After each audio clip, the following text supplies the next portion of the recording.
Igreja Presbiteriana Independente trouxe uma mensagem interessante em Atos 2, 42 a 47. E hoje pela manhã eu fui pregar na Porto, uma igreja diferente aqui em Águas Claras, e o tema que eles pediram foi uma igreja saudável para hoje. E eu observei também as qualidades da igreja de Atos 2, 42, 47, como características de uma igreja saudável para os dias de hoje. E eu, provavelmente nesse mês, então, vou ficar no livro dos Atos dos Apóstolos. E vamos conversar um pouco sobre essa questão do ser igreja. Porque somos uma igreja. Igreja é algo que foi estabelecido por Jesus. O nome igreja, a palavra igreja, no grego eclésia, alguns gostam de dizer, os chamados para fora, usando o sentido grego do termo. Agora está na época de assistir Odisseia, então o mundo grego está na moda. Então as cidades-estado gregas tinham as assembleias dos cidadãos. E a assembleia reunida se chamava eclésia. Mas o uso que nós devemos ter é o uso hebraico. Eu já expliquei isso mais de uma vez para vocês, que Moisés, no Sinai, na península do Sinai, naquele período da peregrinação deles, havia momentos em que Moisés reunia-se com os líderes. Mas em alguns momentos ele chamava todo o povo. Esse momento de chamar todo o povo era carral em hebraico. E vai ser traduzido por eclésia. Quando o Antigo Testamento foi traduzido para o grego, usou-se essa expressão eclésia, ou eclesia, para o ajuntamento da congregação, que quer dizer homens, mulheres, crianças, idosos, todos. Então, o que significa igreja no Novo Testamento? A totalidade das pessoas. Igreja não é a instituição. Nós chamamos Primeira Igreja Batista de Brasília. Somos uma entidade religiosa perante o Estado brasileiro. Então usamos o nome igreja. O templo às vezes é chamado também de igreja. Eu vou lá na igreja. Você veio ao templo. Na verdade nós somos igreja. E a igreja é a soma de todos nós. As crianças não são a igreja do futuro, elas fazem parte da igreja hoje. Miguel já é igreja, não é? Meu sogro, que hoje faz 90 anos, ainda é igreja. Enquanto ele respirar, ele é igreja na terra. Quando ele parar de respirar, vai ser igreja no céu. É assim, porque a igreja do Senhor está em todos os lugares, e é uma igreja também que não está presa ao tempo. Nós somos povo de Deus, onde quer que estejamos, e então a igreja é tudo isso. Mas a igreja nasce, né? A gente costuma dizer que ela nasce em Pentecoste. Então a igreja de Jerusalém, ela se torna o marco da primeira igreja. E o texto que eu quero ler com vocês, portanto, Atos 2, 42 a 46, é um texto inspirador. E ele, na verdade, ele vai inspirar os capítulos na sequência, até o capítulo 6, verso 7. Esse texto, ele abre o cenário e depois os relatos vão comprovar o que está aqui. Falando, então, dos primeiros discípulos, depois do dia de Pentecoste, quando cerca de 3.000 pessoas foram batizadas, Lucas, o autor do livro, escreve: e perseveravam na doutrina dos apóstolos e na comunhão, no partir do pão e nas orações. As 4 ações que ele descreve: a doutrina dos apóstolos, o ensino dos apóstolos, a comunhão, o partir do pão e as orações. Isso a gente continua fazendo até hoje. E ele descreve agora uma espécie de estado de alma. Cada alma havia temor, e muitos prodígios e sinais eram feitos por meio dos apóstolos. Todos os que criam estavam juntos e tinham tudo em comum. Vendiam as suas propriedades e bens, distribuindo o produto entre todos à medida que alguém tinha necessidade. Diariamente, Perseveravam unânimes no templo, partiam o pão de casa em casa e tomavam as suas refeições com alegria e singeleza de coração, louvando a Deus e contando com a simpatia de todo o povo. Enquanto isso, o Senhor lhes acrescentava dia a dia os que iam sendo salvos. Como conversamos semana passada, o ensino dos apóstolos é a base dos evangelhos e é uma memória construída a partir de uma comunidade que viu Jesus, esteve com Jesus ou esteve com os apóstolos que viveram aqueles 3 anos e meio aproximadamente de ministério de Jesus. Quando a gente lê Atos 2 e vê Pedro proferindo um sermão e de repente 3.000 pessoas confessam Jesus Cristo e aceitam ser batizados, às vezes a gente fica pensando, uau, que sermão maravilhoso, que 3.000 pessoas se converteram. Na verdade não é isso. Aquelas pessoas que estavam em Jerusalém no dia de Pentecoste eram muitas pessoas, inclusive galileus, que vieram com eles lá no dia da festa da Páscoa, ficaram por ali. Aquele boato da ressurreição corria, para uns era boato, para outros era fato. Então na cidade havia uma expectativa. Essa história de Jesus ter ressuscitado é verdade? Ou como dizem os líderes do templo, os discípulos vieram à noite e roubaram o corpo. Essas coisas estavam ali circulando na cidade de Jerusalém. Mas quando o Espírito Santo desce no dia de Pentecoste, é o sinal que eles aguardavam. Porque havia a profecia de Joel, nos últimos dias derramarei do meu Espírito sobre toda a carne. João Batista, lá no início do ministério de Jesus, já dizia também, eu batizo com água, mas depois de mim virá aquele que batizará com o Espírito Santo. Então o dia de Pentecoste foi a evidência final de que Jesus é o Filho de Deus, de que Jesus é o Messias. Então eles creram e aceitaram o batismo, por quê? Porque agora, com a chegada do Espírito Santo, estava comprovado que Jesus verdadeiramente é o Filho de Deus. Ele nasceu, cresceu, viveu, morreu, ressuscitou, foi para o Pai e enviou o Espírito Santo. Jesus completa a sua missão. E então, a igreja nasce sob esse ato poderoso da descida do Espírito Santo. E eles começam a replicar o ensino de Jesus de uns para os outros. Como falamos semana passada, os evangelhos vão nascer dessas comunidades que ouviam diversas vezes a história de Jesus sendo contada, recontada e recontada. Mas Lucas está escrevendo isso alguns anos depois. Lucas talvez escreva Atos dos Apóstolos pelo menos 20 anos depois, se não mais, não é? E Lucas está descrevendo como é que aconteceram as coisas lá atrás, quando ele, inclusive, não era uma testemunha. Ele pesquisou, ele é um historiador, ele vai ouvir as pessoas e ele então relata. E ele diz que esta primeira comunidade tinha uma qualidade de perseverar, insistir, permanecer na doutrina, no ensino dos apóstolos. A gente pensa muito em doutrina como código doutrinário. A gente está acostumado hoje com as confissões de fé, né, com os tratados teológicos. A gente pensa em doutrina como o ensino teológico sistematizado. Nós vivemos 200 anos quase depois da Revolução Francesa, né? E a gente fica com essa ideia do pensamento lógico, sistematizado, escrito.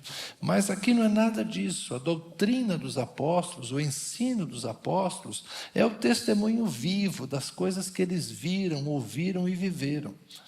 São as palavras de Jesus sendo replicadas e sendo contadas por uma geração que não havia estado com eles. O ensino do Evangelho. E até hoje a gente precisa perseverar nesse ensino. Nós não podemos pregar um outro evangelho. Como escreveu o apóstolo Paulo, se alguém pregar outro evangelho, que seja maldito.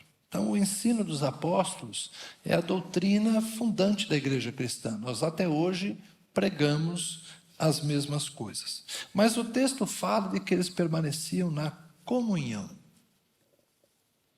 A comunhão aqui é um termo interessante. Se a gente pensar um pouquinho depois, fala que os que criam estavam juntos e tinham tudo em comum.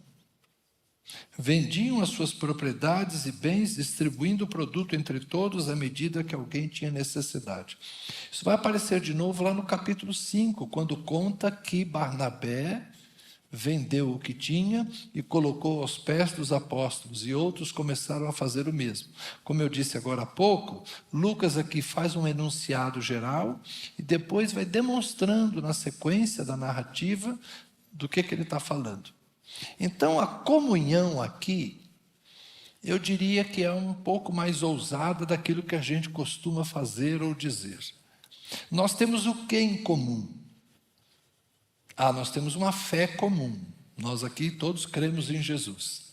Nós temos uma liturgia comum, a gente cultua do mesmo jeito. Enfim, a gente comunga um monte de coisas, mas eu creio que no texto de Lucas ele está indo mais fundo nessa questão e ele está falando aqui que a comunhão tem a ver com esse pessoal que vendia o que tinha e colocava à disposição de todos, porque eles comungavam de fato os seus bens, eles compartilhavam os seus bens. É possível dizer que nós temos aqui uma comunidade totalmente desapegada de coisas materiais? Sim. Por quê? Porque é uma comunidade totalmente atípica. Eles estavam em Jerusalém, mas boa parte deles não era morador de Jerusalém. Os próprios discípulos, boa parte deles era o quê? Galileus. Se tinham propriedade, já tinham deixado elas na Galileia, lá para trás. Então eles estavam em Jerusalém, hospedados na casa de outras pessoas. Os que eram de Jerusalém recebiam essas pessoas. E quem não era de Jerusalém? Quem não era de Jerusalém não queria sair de Jerusalém, estavam por ali. Então, para que eu vou ter uma casa na Galileia se eu vou morar agora em Jerusalém? Então ele pegava o celular, telefonava para o amigo lá, vende aí e manda o dinheiro via Pix. Era mais ou menos assim.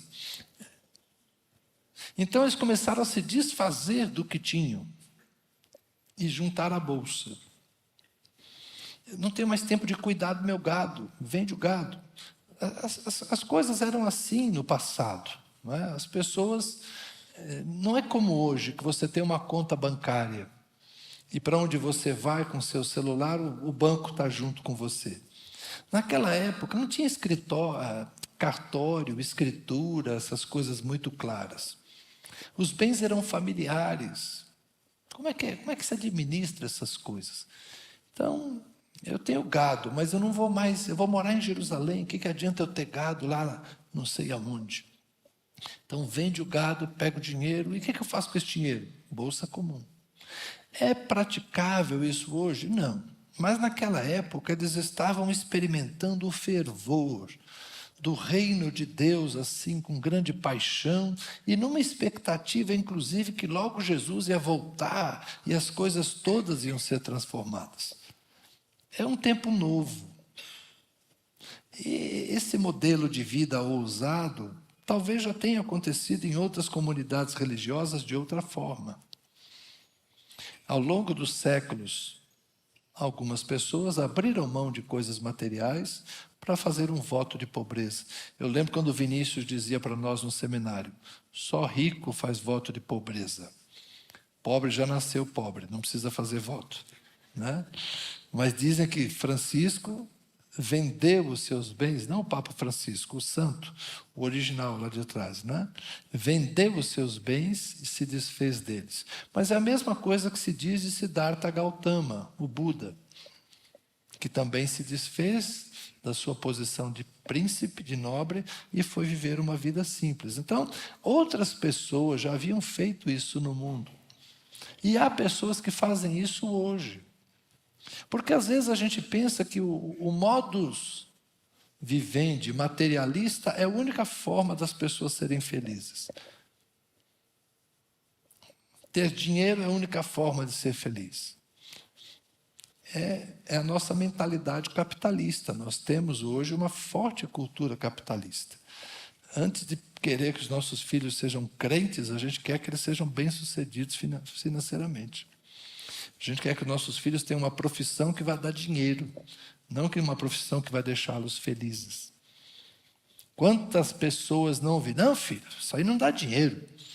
Ah, pai, eu queria estudar outra coisa. Você está doido? Isso aí não dá dinheiro. E quanto menino queria ser jogador de futebol para ganhar o quê? Dinheiro. Mas a maior parte do jogador de futebol não ganha dinheiro. Poucos ganham, mas também quando ganha. Né? E esse é o problema, né? Então a gente tem essa ideia de que é impossível a gente viver assim hoje. Na verdade, nós não queremos e nós não pretendemos ter esse tipo de vida.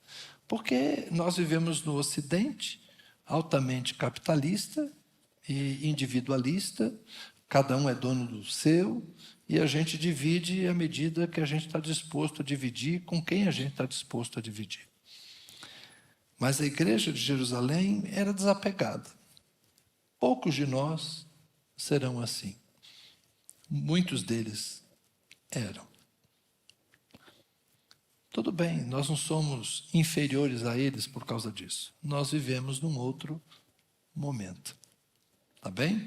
Nós não vamos começar agora aqui a prática de cada um vender o que tinha, entrega aqui para o pastor, que o pastor vai administrar. Não. Cuide você dos seus bens, cuide você daquilo que você conseguiu juntar. Use com sabedoria, use com discernimento, pratique a generosidade, porque essa é a melhor garantia de você encontrar ajuda em termos de caristia. Reparta quando você tem, porque se um dia vier a faltar, você encontrará aquilo que você semeou. É assim que eu creio, é assim que eu pratico, e eu creio que essa é uma boa forma da gente viver. Em Atos, a gente vai encontrar o episódio de Ananias e Safira. E aí é que entra a outra coisa. Perseveravam na doutrina, na comunhão. E quando fala de comunhão, diz também que havia temor. Em cada alma havia temor. Por que havia temor? Quando eu penso em Ananias e Safira, Atos capítulo 5, Barnabé vendeu e colocou lá à disposição dos discípulos todo o resultado da venda. Aí Ananias vai com sua mulher Safira, combinam lá o negócio, vendem, e eles dois combinam, olha, nós vendemos por X, mas a gente vai entregar meio X e vai dizer que foi tudo. E aí o Pedro fala, ô Ananias, a casa era sua, ninguém pediu para vender. Quando você vendeu, o dinheiro estava na sua mão. Ninguém pediu para você entregar. Mas por que você veio aqui mentir? O problema não é o dinheiro. O problema é a mentira. E Ananias cai morto. Depois de um tempo, a mulher dele aparece, depois de algumas horas. E Pedro fala, e aí, Safira? Por quanto vocês venderam lá? Meio X. Mas meio X foi tudo. Então, ali estão os homens que carregaram teu marido, agora vão carregar você também. Como é que você não tem temor numa igreja dessa? Que mentiu, cai morto. Rapaz, eu até bebi uma água. Então havia temor na igreja. E havia milagres. Né? Havia milagres, havia temor e muitos prodígios e sinais eram feitos por meio dos apóstolos. Até o pessoal do templo tinha medo. Eles queriam prender os apóstolos, mas não davam conta, ameaçaram os apóstolos, mas não resolveu. Os apóstolos fizeram um milagre lá no templo, curaram um coxo que estava há muito tempo. E coxo, gente, não é esse pessoal da perna curta, que o cara fica orando para a perna ficar do mesmo tamanho. Bom, deixa para lá, vamos falar do que é sério. O coxo, ele tem uma atrofia visível, uma atrofia clara. Não é uns milagres da polícia também, não. Né? O cara é coxo mesmo, atrofiado mesmo. E o Pedro vai lá, puxa ele pela mão e ele cai sobre os seus pés, curado, e entra no templo saltando. Aí as autoridades falaram: bom, agora não tem como negar que Deus fez um milagre por meio deles. E eles têm medo de mexer com os apóstolos por causa do povo, que está encantado com os sinais e com os prodígios. Depois, lá no capítulo 5, eles vão prender os apóstolos. Só que um anjo vai lá e solta os apóstolos e fala assim: saiam por aí e vão pregar a palavra. E aí, quando os soldados vão buscar os apóstolos na prisão, ele fala: ué, mas os caras já estão soltos, já estão na rua. Quem soltou eles? O anjo do Senhor soltou. As autoridades não sabem como lidar com eles. Então, na igreja havia temor, e fora da igreja também havia temor. Por quê? Porque Deus estava fazendo coisas extraordinárias. É uma época diferente, não é? Havia temor em cada alma e eles criam e repartiam os seus bens. Vejam bem, talvez se nós estivéssemos vivendo milagres extraordinários, nós estivéssemos fazendo coisas fora da curva também. Mas como a gente leva uma vida ordinária, a gente faz as coisas ordinárias. Então, cada um de nós trabalha para ter o seu sustento dignamente, vive uma vida comum. E nós repartimos conforme as necessidades dentro da disponibilidade de cada um de nós. Nós não queremos que ninguém sacrifique a sua família em detrimento da família do outro, porque a gente fica até pensando: eu sei os sacrifícios que eu fiz para ter o que eu tenho, será que esse cara também não se sacrificou? Enfim, a gente fica julgando quem merece, quem não merece. Então a gente não está preparado para uma vida ousada. A vida ousada, a vida extraordinária só acontece quando coisas extraordinárias nos motivam. Paciência. A maior parte da cristandade no mundo vai viver a vida ordinária.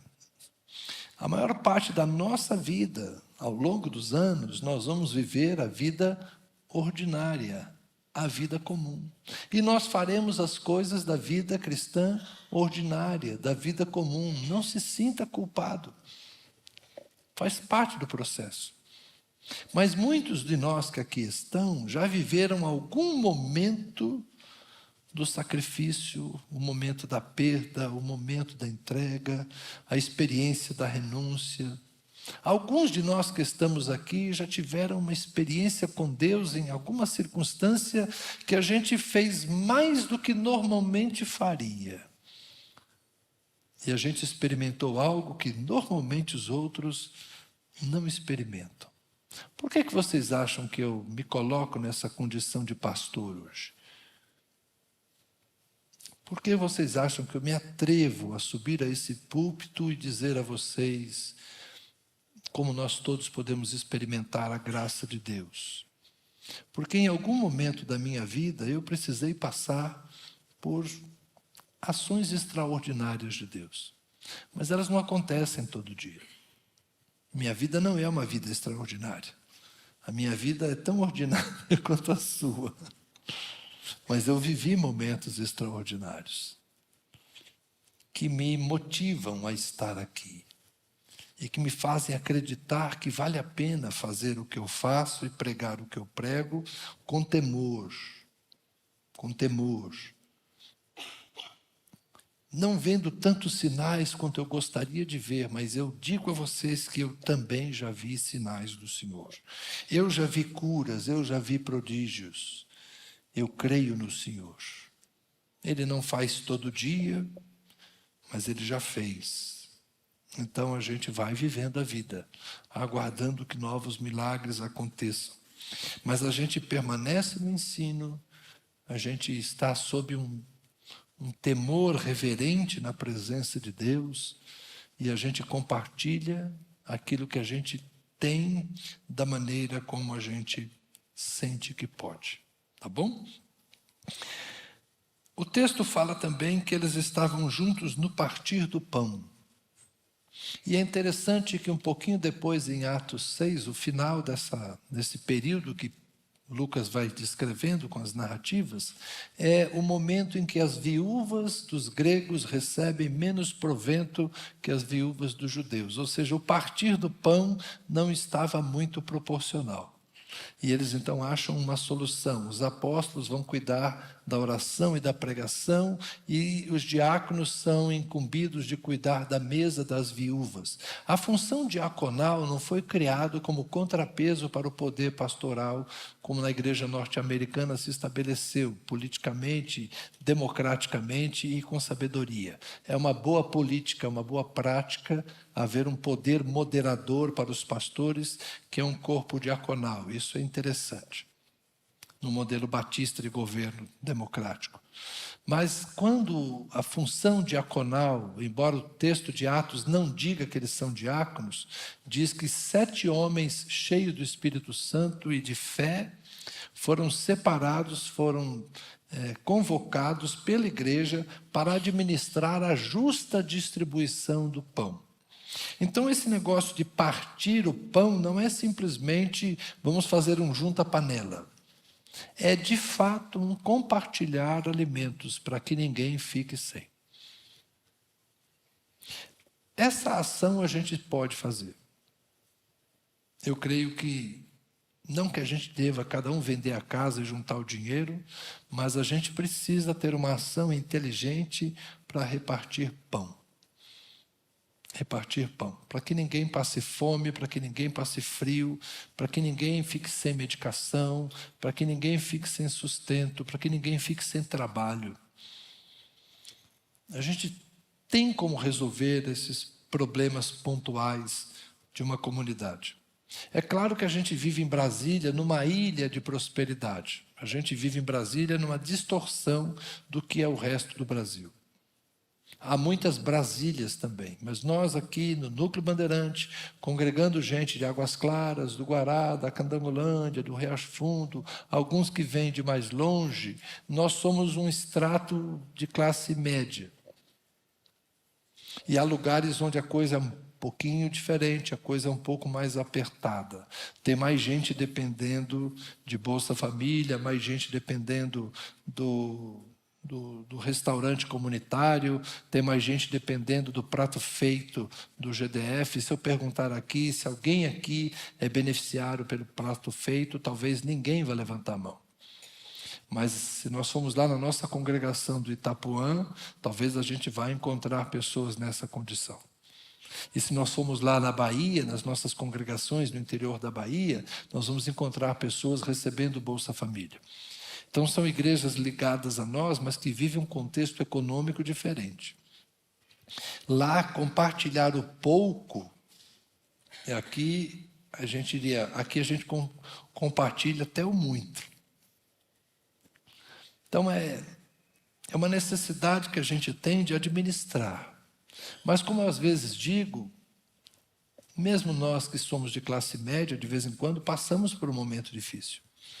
Tem aquele vendedor que tem um mês que ele não vende nada, e outro mês não vende de novo, e a comissão termina. Tem aquele que é um trabalhador da construção civil, e ele tem um problema de coluna e fica um tempo sem trabalhar. E aí como é que faz? Tem um empresário que quebra. Tem empresário que quebra, chega uma hora que quebra, não deu certo o negócio, quebrou. E aí, como é que faz? Como é que paga as contas? Como é que eu fecho a minha empresa com dignidade? Né? De vez em quando acontece entre nós. Alguém que passa por um momento de privação. E aí a gente se ajuda. A gente compartilha o pão, a gente reparte o pão para que não falte na mesa de ninguém. E é por isso que a igreja tem que ter uma reserva. Nós não podemos fazer oferta especial toda vez que alguém tem necessidade. Não, nosso dinheiro já está lá. Nós já compartilhamos, nós já ofertamos, nós já dizimamos, e a gente tem lá um colchãozinho para poder socorrer as pessoas. A gente pode fazer uma oferta especial para esses luxos que a gente está fazendo aqui agora. Se preparem, a campanha do piso está chegando. Essa semana eu vou fazer o orçamento. Se prepare, porque isso é luxo. O luxo a gente rateia. Quem pode mais, ajuda mais. Quem pode menos, ajuda menos. Mas a gente não tem que fazer campanha especial para pagar a energia de irmão, para comprar remédio de irmão. O dinheiro da igreja é para isso. A prioridade é o remédio do irmão. A prioridade é a saúde, é a alimentação, é o cuidado. Esses dias uma família mora numa área de invasão. O pessoal chegou lá e falou: sai que nós vamos derrubar. Mas como? Sai que nós vamos derrubar. E a gente se mobilizou, os irmãos aqui da igreja, tem muita gente dedicada aqui, gente. Vocês não têm ideia. Eu estou aqui preso nesses negócios daqui, o pessoal foi lá, conseguiu um tempo, outro conseguiu o caminhão, pegaram as coisas, trouxeram, salvamos as coisas da família. Hoje eles já estão hospedados numa casa alugada, com os móveis deles lá direitinho. Ninguém precisou pedir oferta especial. Por quê? Porque o dinheiro da igreja é para essas emergências, é para esse socorro. Nossos irmãos não ficaram na rua. Eles foram socorridos, foram atendidos, e ninguém precisou ficar aqui falando: gente, não. Porque a gente reparte o pão. O repartir o pão está lá em Atos 6. As viúvas dos gregos, a viúva do judeu tem que receber o mesmo recurso, a mesma ajuda. Então isso aqui não é ficar fazendo junto à panela, é de fato a gente socorrer uns aos outros. Tá bem? E por fim, não é? Estavam juntos nas orações. Interessante que o partir o pão e as orações estão juntos. A gente aprende a orar. No passado, quando a gente não estudava, nós jovens vivíamos dentro das igrejas. Tinha culto de oração, tantas vezes. Vocês lembram das consagrações de sábado, vigílias? A gente orava muito mais. E orar para a gente era ir na igreja para orar. 12 horas de oração, 24 horas de oração, torre de oração, relógio de oração, meu Deus! Tudo tinha que ser feito com muita oração, mas a gente vinha orar na casa de oração, no templo. Hoje a nossa rotina é o quê? Vir ao templo uma vez por semana ou duas. Eu sou daqueles que estão sempre com o olho lá adiante. Há 30 anos eu falava com meus amigos: vai chegar o dia que crente e católico vai ser igual. Uma missa por semana está bom demais. E nós já chegamos a esse tempo. Esses dias eu falei para uns amigos: nós éramos felizes e não sabíamos. A gente reclamava dos domingueiros, que só vinham na igreja no domingo. Agora nós temos o crente carnê, que só vem uma vez por mês. É o crente boleto.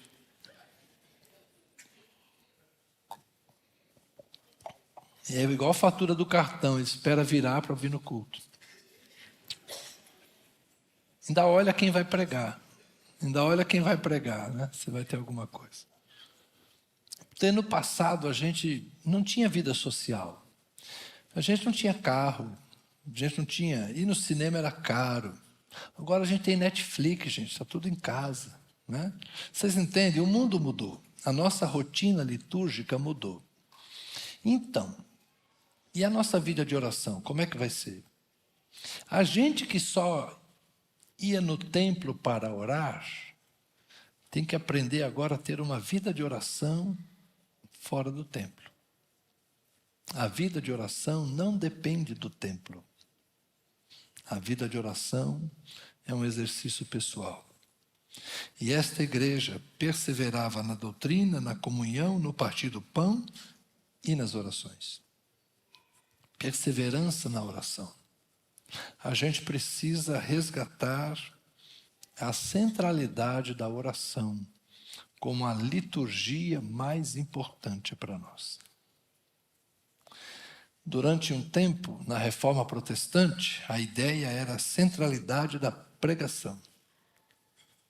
Depois veio o movimento do louvor, que trouxe o louvor para o mesmo nível da pregação. E eu gosto dessa ideia. A função da música não é preparar para a pregação, mas a função da música é tanto quanto na importância para educar, para ensinar, para instruir, para edificar. Então, o louvor não está abaixo da pregação, está junto da oração, da pregação. Louvor e pregação no mesmo nível.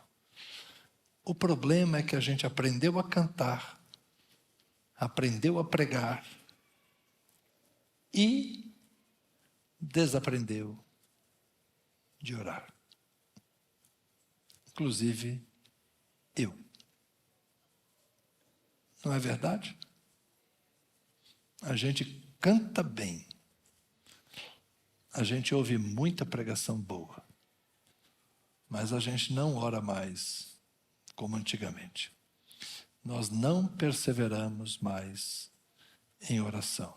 As nossas orações são breves, mecânicas e repetitivas.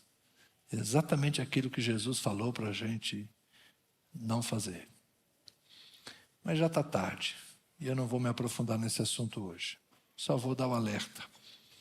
A gente precisa voltar ao ensino. Acho que nós estamos bem. Na comunhão, eu acho que nós estamos bem. No partir do pão, vocês têm sido generosos, a maioria. Mas nas orações, poucos de nós estão com a lamparina bem acesa. A gente precisa conversar mais sobre isso. Por hora, vamos orar mais uma vez. Por favor, fique em pé. Senhor, há uma igreja inspiradora em Atos 2, 42 a 46. Ela nos inspira, nos desafia, mas ao mesmo tempo nós compreendemos a nossa dificuldade em ser como eles, em outro tempo, num outro lugar, numa outra cultura, não vivendo as mesmas experiências que eles viveram, do ter estado com Jesus, do experimentarem o Pentecoste original, recém-chegado, o Espírito Santo, fazendo milagres extraordinários. Nós estamos distantes desta realidade histórica que eles vivenciaram. Nos tornamos, ó Deus, profissionais da religião. A nossa fé se mistura com a nossa cultura ocidental. Ser cristão para nós é quase um traço cultural. E talvez nos falte hoje, Jesus, um pouco mais de profundidade na nossa vida religiosa. Talvez nos falte um pouco mais de intensidade, de desapego das coisas materiais e, ao mesmo tempo, um pouco mais de empatia pela pessoa que está do nosso lado. Esse meu irmão invisível que eu mal aprendo o nome dele. Esta igreja que vive uma comunhão de 2 horas por semana. Essa partilha, Senhor, via Pix, sem envolvimento pessoal, sem compromisso, sem lágrimas e sem abraços.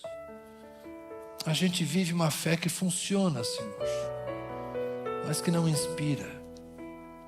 A gente vive uma fé que nos ajuda, mas que nem sempre é compartilhada. Ajuda a nossa vida, Senhor, mas nem sempre gera vida em quem está do outro lado da rua, do outro lado da praça. Senhor, nós precisamos de algumas luzes por um caminho novo que o Senhor pode nos mostrar. Nós queremos nos inspirar, sim, naquela igreja do primeiro momento, mas reconhecemos que somos a igreja de hoje, com os desafios de hoje. Uma geração de filhos diferente daquilo que eu fui. E os meus irmãos mais idosos que estamos aqui, nós Nós vivemos coisas que eles não viveram, Senhor, e nós sentimos coisas que eles nunca sentiram, nós vimos coisas que eles nunca viram, e eu gostaria muito, Senhor, que eles pudessem ainda ver os lampejos de um avivamento, que eles pudessem sentir a mesma paixão que nós sentíamos. Mas se em nós adormeceu, Senhor, como eles verão? Se em nós as coisas estão mais esquecidas no passado, Senhor, como eles experimentarão no presente? Por isso eu peço ao Senhor misericórdia. Por nós como igreja, Senhor. Somos uma igreja do Senhor, não tenho dúvida disso. Somos uma igreja do Senhor, somos o povo do Senhor, somos a habitação do Espírito Santo, somos povo comprado com o sangue do Cordeiro, somos pregadores da verdade, somos gente séria, que teme o Senhor. Eu acredito, Senhor, que temos grande valor aos teus olhos, mas que nós nos coloquemos de pé e nos enxerguemos como filhos do Deus Altíssimo e nos preparemos, Senhor, para o novo de Deus, para os tempos novos que estão aí. Estão chegando, Senhor, tempos novos, tempos de alegria, tempos de renovação, tempos de transformação, tempos de paz, tempos de contentamento na Tua presença. Que o nosso coração se incline para obedecer, que os nossos joelhos se dobrem, que os nossos lábios se abram para adorar e para louvar. Que enquanto louvamos, ouçamos, enquanto oramos, Senhor, também percebamos o que o Espírito diz à igreja. Dá-nos a Tua bênção nesta semana, Senhor. Dá-nos a Tua graça, dá-nos a Tua paz. Amém. Amém. Hoje tem cantina, gente, uma bela cantina lá atrás. Não tenha pressa de ir embora. Tem bastante coisa para todos nós. Temos um tempo de comunhão. Mas que Deus te abençoe, que a graça do Senhor alcance todas as famílias aqui. Amém.